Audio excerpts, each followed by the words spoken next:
Vamos aprender os 4 passos que salvam vidas dos pacientes vítimas de parada cardiorrespiratória. Eu sou Leonardo Clemente do IBRAP e essa palestra que eu vou fazer aqui hoje é a palestra padrão para todos os alunos em formação em nosso programa de formação de instrutores de SBV. Essa palestra é uma das atividades práticas que os alunos fazem para multiplicar esses conhecimentos em todo o Brasil, ou seja, utilizando os mesmos slides e a mesma metodologia. O objetivo aqui é trazer de forma didática, simples e objetiva quais são realmente os conteúdos indispensáveis de serem transmitidos neste momento para que alguém seja capaz de fazer o melhor por um paciente que tem uma PCR em nossa frente. É claro que aqui eu não vou poder abordar tudo de SBV, tudo de RCP, mas vamos então trazer os conteúdos mais importantes, sintetizar a informação para deixar isso aqui cirurgicamente transformador para quem assiste uma palestra como essa.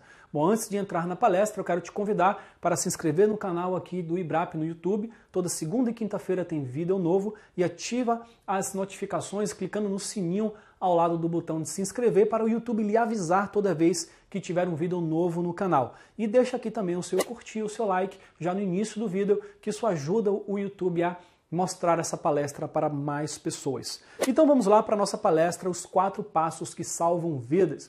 A missão do projeto Multiplicadores do Bem é a missão de zerar as mortes por parada cardiorrespiratória não assistidas. Algumas pessoas dizem que se trata de uma missão utópica.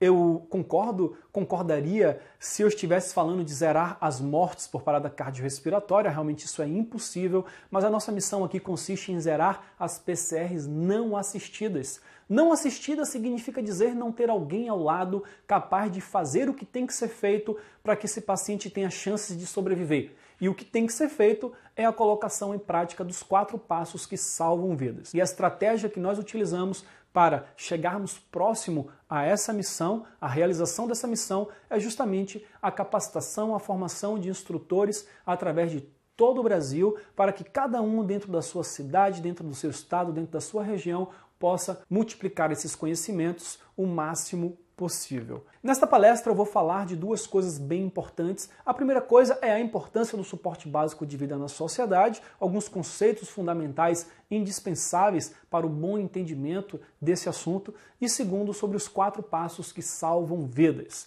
Começando pela importância do suporte básico de vida na sociedade, eu quero falar sobre 3 tópicos. Primeiro, os tempos importantes dentro do suporte básico de vida quando se trata de uma parada cardíaca. Depois nós vamos falar sobre o que é uma parada cardíaca e, por fim, sobre a cadeia da sobrevivência que reúne o suporte básico e o suporte avançado de vida. Começando pelo tempo é vida. A cada minuto que o paciente passa em parada cardíaca sem ser atendido, ele perde 10% de chance de sobrevida. Ou seja, em 10 minutos ele perdeu 100% de chance de sobrevida e já está em óbito. Se esse paciente passar 4 minutos sem ser atendido, já começam as mortes celulares nos órgãos nobres, coração, pulmões, cérebro. Alguns pacientes podem ser atendidos, digamos, no 5º, no 6º minuto, e se eventualmente esse paciente vier a ser reanimado, ainda assim ele terá perdido algumas células importantes nesses órgãos que muitas vezes serão responsáveis ou por sequelas ou por uma morte antes da alta hospitalar ou logo depois da alta hospitalar. Portanto, nós devemos atender esses pacientes o mais precocemente possível, e a melhor forma de fazer isso é que quem presenciou a parada cardíaca seja capaz de fazê-lo. Porém, a maior parte das pessoas que presenciam essas paradas cardíacas não são profissionais de saúde, porque as mortes súbitas acontecem em casa, no local de trabalho, na rua. Portanto, quem tem que estar capacitado para reconhecer essa parada cardíaca, fazer o atendimento, é quem está do lado. Na maior parte das vezes, qual é a reação automática de quem não tem essa informação do que fazer? Ou liga para o SAMU e aguarda a chegada do SAMU, que na maioria das vezes vai demorar mais de 10 minutos, então o SAMU irá chegar para constatar um óbito, caso esse paciente já estivesse em PCR no momento da ligação. Claro, o SAMU vai tentar as manobras de reanimação, mas na maioria das vezes não irá conseguir reanimar o paciente porque ele já perdeu todas as chances. A outra atitude que é comumente encontrada é colocar o paciente dentro de um carro e levá-lo até o hospital. E muitas vezes você não chegará no hospital e não vai conseguir ter um atendimento antes de 10 minutos. Existem situações que nós devemos sim levar o paciente ao hospital, mas aqui eu estou falando especificamente de parada cardíaca. Em parada cardíaca, nós devemos atender o paciente onde ele está. Nós vamos aprender quais são os 4 passos de como identificar, como atender esses pacientes vítimas de parada cardiorrespiratória. Bom, o que é uma PCR?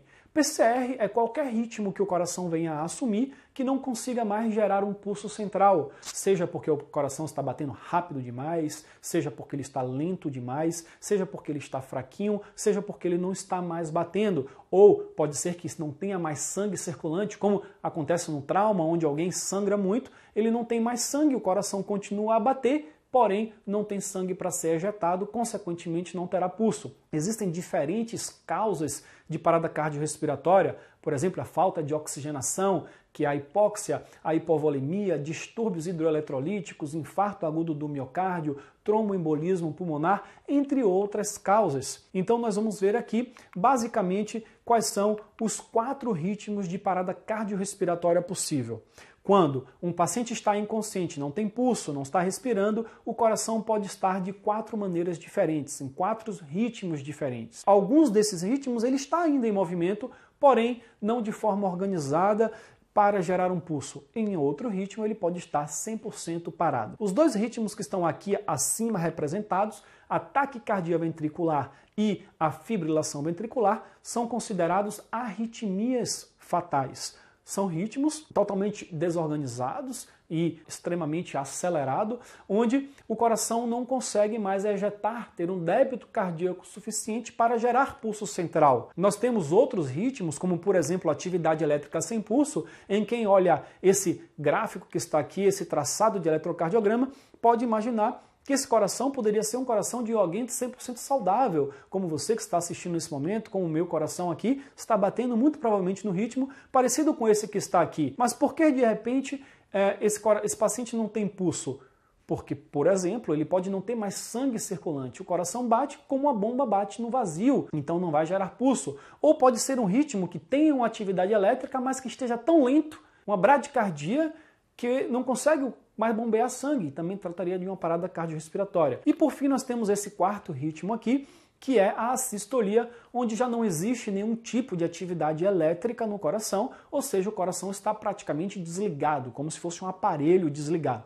Quando nós vemos qualquer parada cardíaca em filmes e novelas, geralmente é essa assistolia que é representada. O erro que nós costumamos ver é que geralmente esse ritmo lá na televisão, lá na ficção, o médico vai realizar um choque, uma desfibrilação, enquanto na realidade, nesses 2 ritmos aqui abaixo, atividade elétrica sem pulso, ou a ESP e a sistolia, não existe indicação de choque, de desfibrilação. E sim, existe essa indicação na taquicardia e na fibrilação ventricular, porque a função do choque é parar o coração, resetar a atividade elétrica para que o nosso nó sinusal, que é uma pequena estrutura dentro do coração especializada, como se fosse o maestro, o chefe de orquestra, o marca-passo natural do coração, ele que comanda, ele que gera o impulso inicial para coordenar a contração. Costumo dizer nesse momento, sempre quando eu faço essas palestras, que imagine você uma reunião de turma ou numa empresa onde todas as pessoas falam ao mesmo tempo. A reunião não vai cumprir a sua função, ninguém entende o que está acontecendo ali. Precisa de alguém que dê um grito, silêncio, para que alguém possa voltar a liderar essa reunião. É mais ou menos o que acontece aqui. Nos 2 ritmos superiores existe essa bagunça, então o choque vai ser esse grito, que vai zerar a atividade elétrica e a partir daí o nó sinusal vai ter uma chance de voltar a comandar o ritmo adequadamente. Que não existe indicação de desfibrilação na atividade elétrica sem pulso, já que não há problema, tá o ritmo normal, não precisa de um reset. Precisamos tratar outras coisas que estão causando essa PCR e idem para a sistolia, onde não tem atividade elétrica, então não tem bagunça, não tem indicação de choque. Todos esses 4 ritmos existe indicação de compressões, como nós vamos ver adiante, mas só existe indicação de choque em 2 deles. No suporte básico de vida, a gente não precisa se preocupar com isso porque o próprio desfibrilador externo automático, o DEA, que nós vamos falar também mais para frente, interpreta automaticamente e indica o choque ou não, a depender de que tipo de ritmo ele vai encontrar. E aqui a cadeia da sobrevivência, essa cadeia da sobrevivência é da American Heart Association, publicada em 2015, em outubro de 2015, e ela trata de pacientes que são atendidos com PCR no ambiente extra-hospitalar. Existe uma outra cadeia para o intra-hospitalar que não vem ao caso nessa palestra. Vamos focar na cadeia do extra-hospitalar. Essa cadeia é constituída de 5 elos, sendo que os 3 primeiros elos são elos de suporte básico de vida e os 2 elos seguintes são elos de suporte intermediário ou avançado de vida. Então nós aqui vamos focar basicamente nos 3 primeiros elos. Qualquer pessoa, leiga ou profissional de saúde, pode realizar as manobras que são esperadas nesses 3 primeiros elos. O primeiro elo fala de reconhecer uma parada cardíaca e pedir ajuda precocemente, ou seja, saber que alguém está com parada cardíaca e pedir ajuda. Vamos ver como fazer isso adiante quando falarmos dos 4 passos que salvam vidas. Logo em seguida, já que a PCR foi identificada, é necessário fazer uma RCP, ou ressuscitação cardiopulmonar imediata e de alta qualidade. Não é qualquer ressuscitação cardiopulmonar, e sim um RCP de alta qualidade. Em seguida, o terceiro passo é fazer uma desfibrilação precoce, e para isso fazer uma desfibrilação com desfibrilador externo automático, que é um aparelho desenvolvido para que qualquer pessoa na sociedade possa utilizar. Então, se você tiver um desfibrilador externo automático na sua academia, na faculdade, no local de trabalho, num condomínio, você pode pegar essa ideia e usar em alguém que tenha parada cardiorrespiratória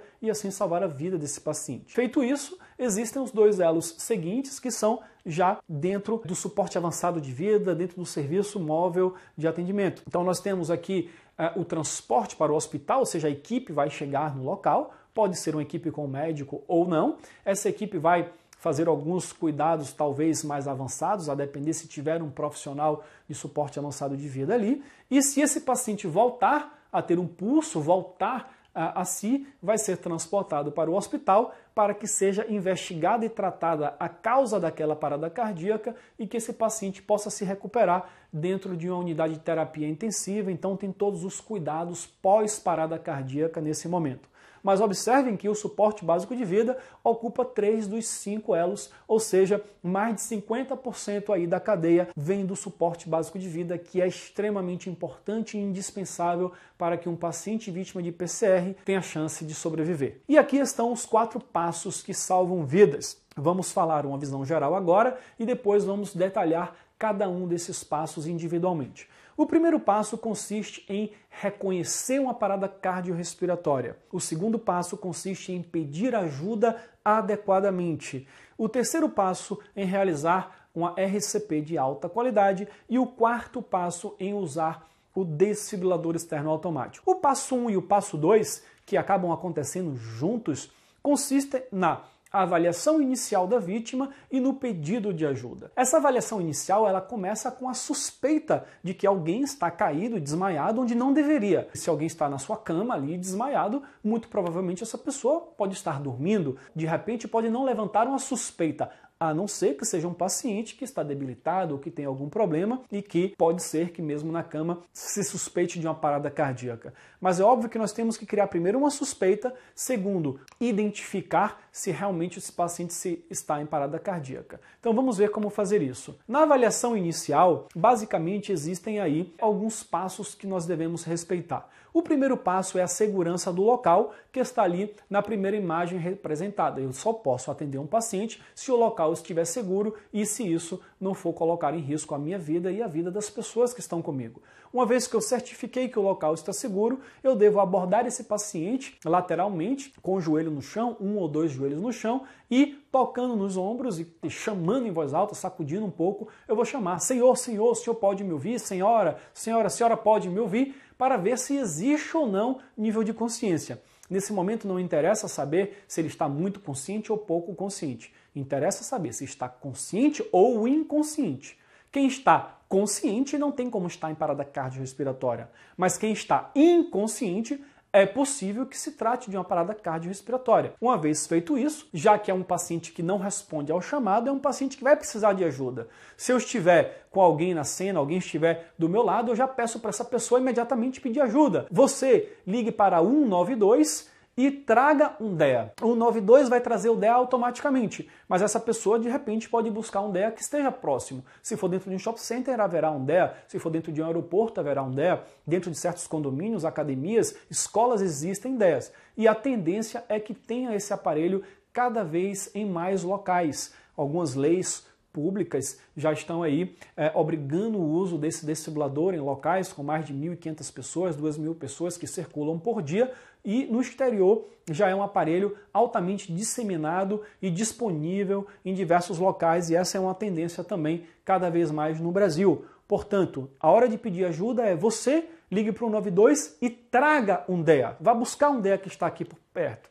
Depois, você vai checar a respiração desse paciente. Se você for um profissional de saúde ou de APH, além da respiração, você vai checar o pulso também. Quando você for dar uma palestra para uma audiência, procure saber primeiro se a sua audiência é constituída de leigos, se são profissionais de saúde ou se é uma audiência mista. Se for uma audiência só de leigos, você vai ensinar só a checar a respiração através do olhar se existe expansão torácica normal, algo compatível com a vida, nada de que nós chamamos de respiração agônica. Se o paciente está nessa respiração superficial que nós chamamos de gasping ou respiração agônica, isso é a mesma coisa de parada respiratória, ou seja, não há movimento torácico que justifique que realmente seja compatível com a vida. Se esse paciente está com a respiração normal, então eu descarto aí a parada cardíaca, a parada respiratória. Se a sua audiência for constituída de profissionais de saúde ou de APH, você deve ensinar para essas pessoas, além de olhar se tem expansão torácica, ao mesmo tempo checar, como tem aqui na quarta imagem, se há pulso carotídeo, localizando a cartilagem tireoide, deslizando para o sulco carotídeo ipsilateral, ou seja, do mesmo lado do socorrista, e entre 5 e 10 segundos verificar se há presença ou ausência de pulso. Se você tiver com a plateia mista, como eu estou agora nesse momento gravando esse vídeo, eu falo as duas coisas, deixando claro que o pulso é só para quem é profissional de saúde.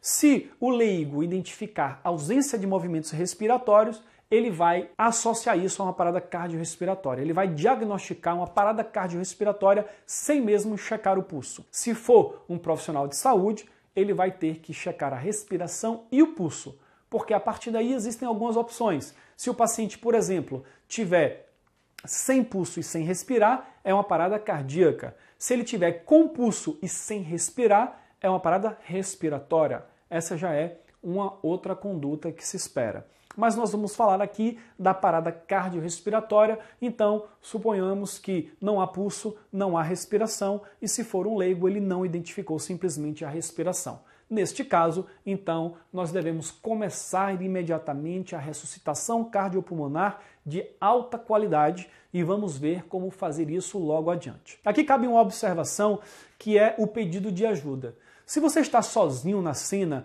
não tem alguém com você para pedir ajuda, então primeiro, antes de pedir ajuda, você vai checar se ele respira, se ele tem pulso, e no telefone você já vai passar a informação, se possível colocando o telefone e ao mesmo tempo comprimindo desta forma, caso o paciente realmente esteja sem pulso. Senão você vai perder tempo. Se você viu que ele está inconsciente e já pede ajuda, o próprio profissional que lhe atender vai pedir para você checar depois se respira. Então, já faça isso antes. Então, vamos aqui adiante e nesse passo 3, nós temos aqui a RCP de alta qualidade. Portanto, nós falamos do passo 1 e 2, que é reconhecer a parada cardíaca e pedir ajuda adequadamente, e uma vez que eu fiz isso, eu preciso fazer uma RCP de altíssima qualidade. E para fazer uma RCP de alta qualidade, eu preciso saber fazer boas compressões cardíacas. Todas as pessoas precisam saber fazer boas compressões cardíacas. Profissionais de saúde de APH também precisam saber fazer boas ventilações no suporte básico de vida. Vamos ver aqui como fazer isso. E é possível também, é importante saber atender um paciente em equipe. Quando nós temos mais de um socorrista na cena, isso é muito bom, isso é benéfico para o paciente a partir do momento que nós saibamos qual é a função de cada um. Vamos falar sobre isso aqui também. Então, como é que nós fazemos as compressões cardíacas? Existem 4 tópicos, pontos importantes para você ensinar toda vez que você for ensinar compressões cardíacas. Primeiro, ensinar o correto posicionamento das mãos dos cotovelos e dos ombros. Segundo, ensinar qual é a profundidade correta, depois qual é a frequência ou velocidade correta e sempre observar o retorno do tórax a cada compressão. Começando pelo posicionamento das mãos, dos cotovelos e dos ombros. Nós devemos posicionar o calcanhar da mão, mais conhecido com o termo técnico de região hipotenar. Esta região deve ser posicionada no centro do tórax, geralmente 2 dedos acima de algo que nós chamamos de apêndice tifoide, que é a pontinha do externo aqui embaixo. Nós posicionamos 2 dedos acima, bem no centro do tórax, essa região hipotenar aqui. Buscar sempre se afastar da fúrcula external e do apêndice tifoide, sempre posicionando bem no centro do tórax. Em seguida, o socorrista deve cruzar os dedos desta forma e estender os braços, como está aqui, formando um ângulo de 90 graus entre os braços e a vítima, e manter os cotovelos travados durante todo o processo. O socorrista não pode flexionar o cotovelo durante as compressões, porque ele irá perder qualidade e irá cansar mais. Depois, a profundidade deve ser feita entre 5 e 6 centímetros, quando nós estamos falando de adultos. Nós temos a recomendação de 4 a 5 centímetros em crianças e aproximadamente 4 centímetros em lactentes, mas nós vamos focar aqui a nossa discussão em adultos nesta palestra. Como é que você treina isso? Idealmente com manequins. Sempre que você tiver a oportunidade de levar um manequim até o local da palestra, é interessante mostrar na prática como realizar essas manobras. Em seguida, nós temos a recomendação de frequência, que deve ser realizada entre 100 e 120 vezes por minuto. Uma forma de treinar isso é assistindo vídeos de instrutores fazendo e fazendo ao mesmo tempo, ou mesmo acompanhando uma música que já tenha esse ritmo, que você vai cronometrar antes. A American Heart Association usa muita música de Staying Live, mas você pode utilizar outras músicas ou até mesmo um metrônomo. Existem alguns equipamentos onde você vai colocar a batida certinha e você vai comprimir naquela velocidade para você poder treinar. E o último ponto é observar o retorno completo do tórax a cada compressão. Na realidade, o que é uma compressão cardíaca? É uma simulação de um batimento cardíaco artificial. Nós vamos tentar simular o que o coração faz naturalmente. Ou seja, o coração tem contratibilidade, e essa contratibilidade vai ser simulada através da profundidade. O coração tem uma frequência, que vai ser simulada através da velocidade de nossas compressões, e ele também tem a questão da diástole, a sístole, que é a contração, e a diástole, que é o enchimento ventricular. E a diástole aqui é feita através do retorno completo do tórax. Então aqui está a posição correta, a técnica correta de fazer compressões cardíacas. Em seguida, nós temos as ventilações no SBV.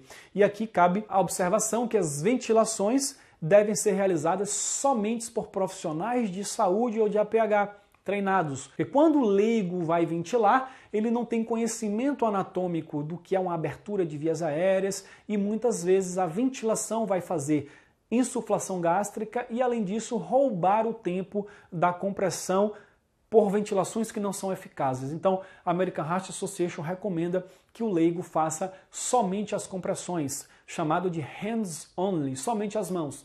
Já o profissional de saúde, ele deve fazer sim 30 compressões para 2 ventilações, se atentando para a abertura das vias aéreas, para ventilações eficazes com elevação do tórax, ou seja, o nosso termômetro que a ventilação está sendo bem feita, na hora o tórax deve elevar. E para fazer ventilações no suporte básico de vida, existem basicamente 3 formas. A primeira forma é boca a boca, que está aqui representado na primeira imagem, que é uma técnica para ser realizada no seu ambiente pessoal, porque no ambiente profissional você tem dispositivos de barreira para lhe proteger de qualquer tipo de eventual contaminação. E esses dispositivos são Pocket Mask e Ambu. A Pocket Mask, que está aqui representada na segunda figura, é um equipamento ideal para você utilizar quando você está atendendo um paciente sozinho na cena. Ou seja, você está sozinho para comprimir e ventilar. Nesse caso, a Pocket Mask é ideal. Já o Ambu, ele é ideal para quando nós estamos atendendo em equipe. Ou seja, tem um socorrista para fazer compressões, na medida que outro socorrista está fazendo as ventilações. Desta forma, nós utilizamos aí o AMBU. Então, estão aí os 3 dispositivos que existem para que ventilações sejam realizadas, e qualquer profissional que queira utilizar esses dispositivos é importante que treine na prática antes. Então, o atendimento em equipe, quando nós temos 2 socorristas na cena, nós podemos ver que um socorrista fica lateralmente ao paciente fazendo as compressões, enquanto o outro socorrista fica na posição cefálica, ali atrás da cabeça, com o AMBU fazendo as ventilações. A cada 30 compressões, existem 2 ventilações que são feitas. Aqui nós estamos falando de pacientes adultos, vítimas de morte súbita. Pacientes, crianças e lactentes e afogados, lá existe uma recomendação de 15 compressões para 2 ventilações, quando nós estamos com 2 socorristas na cena. Mas aqui nós estamos falando de adultos com uma PCR de origem cardíaca, uma morte súbita, uma morte clínica. Portanto, a recomendação é 30:2. As compressões são bem cansativas. A cada 2 minutos, o que equivale aproximadamente a 5 ciclos de 30:2, obviamente respeitando as frequências, os tempos de ventilação, nós temos 5 a 10 segundos para realizar 2 ventilações. Então, os socorristas devem trocar de funções. O socorrista que está na cabeça vai para o lado contralateral ao primeiro socorrista, e o primeiro socorrista, então, assume a ventilação com o AMBU, e assim continua-se ciclos de 30:2, e após 2 minutos ocorre novamente uma troca, e os socorristas ficarão fazendo isso até entrar em exaustão, ou até o paciente reanimar, ou até chegar ao suporte avançado. Agora nós vamos falar do 4º passo. Lembra que são 4 passos, os 4 passos que salvam vidas. Primeiro passo, nós falamos de avaliação inicial, que é o reconhecimento da parada cardíaca. No segundo passo, nós falamos de pedir ajuda adequadamente. No terceiro passo, realizar boas compressões, boas ventilações, quando se trata de um profissional de saúde de APH. E agora o 4º passo é usar o desfibrilador externo automático, que só vai chegar se você pedir ajuda, que alguém vai buscá-lo. E para falar do desfibrilador externo automático, eu vou falar de 3 tópicos. Vou falar de componentes, os componentes do kit, vamos falar do passo a passo para o uso e também, rapidamente, vamos falar aqui do atendimento em equipe. Bom, o kit, basicamente, ele tem 3 componentes essenciais e indispensáveis. Primeiramente, o aparelho em si. O aparelho que contém toda a tecnologia para interpretar o ritmo cardíaco e administrar a descarga elétrica do choque. Nós temos as baterias, que são importantes, que sempre estejam carregadas e checadas periodicamente para não ter uma surpresa no momento do atendimento. E as pás, que são os eletrodos que serão colados no tórax, pelos quais irá circular o choque que será administrado nesse paciente. É claro que o kit é constituído também de outras coisas, como uma toalhinha para enxugar os tórax molhados, um barbeador para raspar os pelos que porventura venham a atrapalhar a adesão, a aderência das pás na pele. Nesse caso aqui nós temos um controle que é especificamente para desfibriladores de treinamento, para poder simular os diferentes cenários, mas nós teremos também geralmente EPIs, por exemplo, com a máscara, luvas, a depender do equipamento. Aqui está representado um equipamento de uma marca específica. No mercado existem diversos fabricantes, todos eles têm o seu funcionamento geral similar. Podem existir algumas diferenças sutis na utilização, que obviamente cada pessoa que tiver acesso a um desfibrilador deve dar uma lida no manual, nas especificidades de cada aparelho. Mas, em linhas gerais, o que acontece? Cada aparelho desse tem 2 botões somente, um botão de ligar, que está aqui representado em verde, e um botão de dar o choque, que está aqui representado em laranja com um sinalzinho de um relâmpago, e basicamente é tudo que tem nesses aparelhos. Esses 2 botões azuis que nós vemos aqui são botões para controlar o volume, ou seja, existe um alto-falante, porque o desfibrilador externo automático ele vai falar com você o que você deve fazer. Ele é um aparelho que orienta, inclusive, o socorrista no atendimento.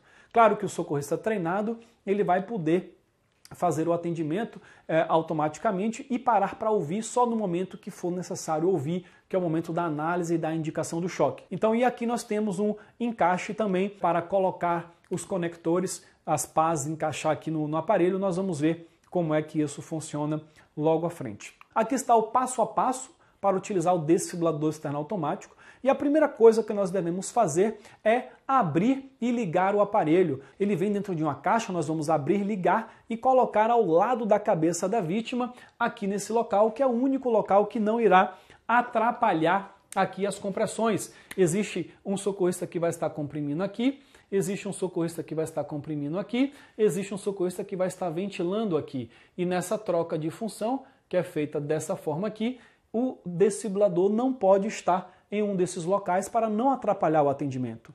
Então o socorrista 1 está aqui, o 2 está aqui. Na hora da troca, o 2 vem para essa posição e o 1 vem para essa posição. E dessa forma, o DEA posicionado ao lado da cabeça do paciente não irá atrapalhar o atendimento. Uma vez feito isso, imediatamente nós devemos então colocar as pás no tórax da vítima. Uma pá no peitoral superior direito, uma pá aqui na horizontal, na região inframamária esquerda. Nessas pás existe o desenho indicando onde ela deve ser colada, então basta olhar para as pás que vai ser simples identificar isso. Uma vez que as pás foram colocadas no tórax da vítima, ela deve ser encaixada no aparelho para que o aparelho possa então analisar o ritmo cardíaco. O segundo socorrista que chega com o desfibrilador, ele se posiciona de frente para o primeiro continua a RCP. Lembra que enquanto o segundo socorrista foi buscar o DEA, o primeiro estava lá fazendo o atendimento? Portanto, ele continua a fazer o atendimento como se nada tivesse acontecendo. O segundo socorrista se posiciona aqui na frente e instala o equipamento. Durante a análise do ritmo, os socorristas trocam de função. Portanto, por que esse socorrista se posicionou na frente? Porque esse aqui já estava comprimindo e no momento da análise do DEA, ele vai aproveitar para vir então para a ventilação e esse segundo socorrista que está mais descansado vai então assumir as compressões. Então, recapitulando, chegou na cena, colocou ao lado da cabeça do paciente, ligou o aparelho, coloca as pás no tórax e encaixa o conector. E o próximo passo é ouvir. Claro que o primeiro socorrista continua as compressões e o segundo socorrista que está usando o DEA vai ouvir. E o DEA vai falar, afastar, analisando o ritmo. Neste momento, o socorrista que estava comprimindo deve parar as compressões e ouvir também. E o DEA vai analisar o ritmo. Se ele identificar um daqueles dois primeiros ritmos que nós vimos anteriormente, fibrilação ventricular ou taquicardia ventricular, ele vai dizer choque indicado. Mas se ele identificar um dos dois ritmos abaixo, ou seja, alguma atividade elétrica normal ou uma assistolia, ele vai dizer choque não indicado. Então, o que é que nós devemos fazer? Uma vez que ele fala choque indicado, afastar, ninguém encosta na vítima, carregando. Ele vai carregar. Uma vez que ele estiver carregado, o botão de choque vai começar a emitir um sinal luminoso e o DEA vai emitir um sinal sonoro, um bip também. Bip, carregado. Eu coloco o meu dedo no botão, me certifico que todos estão afastados, aplico o choque e a gente recomeça imediatamente a RCP.